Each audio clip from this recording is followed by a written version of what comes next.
யோபுடைய சரித்திரம் 26ஆம் அதிகாரம். யோபு மறுமொழியாக, திடனில்லாதவனுக்கு நீ எப்படி ஒத்தாசை பண்ணினாய்? பலனற்ற கையை நீ எப்படி ஆதரித்தாய்? நீ ஞானமில்லாதவனுக்கு எப்படி உசாவு துணையாயிருந்து மெய்ப்பொருளை குறைவர அறிவித்தாய்? யாருக்கு அறிவை போதித்தாய்? உன்னிடத்திலிருந்து புறப்பட்ட ஆவி யாருடையது? சலத்தின் கீழ் மடைந்தவர்களுக்கும் அவர்களோடே தங்குகிறவர்களுக்கும் தத்தளிப்பு உண்டு.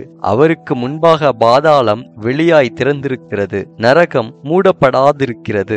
அவர் உத்தர மண்டலத்தை வெட்ட வெளியிலே விரித்து பூமியை அந்தரத்திலே தொங்க வைக்கிறார். அவர் தண்ணீர்களை தம்முடைய கார் மேகங்களில் கட்டி வைக்கிறார். அதன் பாரத்தினால் மேகம் கிழிகிறதில்லை. அவர் தமது சிங்காசனம் நிற்கும் ஆகாசத்தை ஸ்திரப்படுத்தி அதன் மேல் தமது மேகத்தை விரிக்கிறார். அவர் தண்ணீர்கள் மேல் சக்கரவட்டம் தீர்த்தார். வெளிச்சமும் இருளும் முடியும் மட்டும் அப்படியே இருக்கும். அவருடைய கண்டிதத்தால் வானத்தின் தூண்கள் அதிர்ந்து தத்தளிக்கும். அவர் தமது வல்லமையினால் சமுத்திர கொந்தளிப்பை அமரப்பண்ணி தமது ஞானத்தினால் அதன் மூர்க்கத்தை அடக்குகிறார். தமது ஆவியினால் வானத்தை அலங்கரித்தார். அவருடைய கரம் நெளிவான சர்ப்ப நட்சத்திரத்தை உருவாக்கிற்று.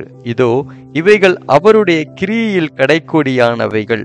அவரை குறித்து நாங்கள் கேட்டது எவ்வளவு கொஞ்சம்! அவருடைய வல்லமையின் இடி முழக்கத்தை அறிந்தவன் யார் என்றான் என்பதே. ஆமேன்.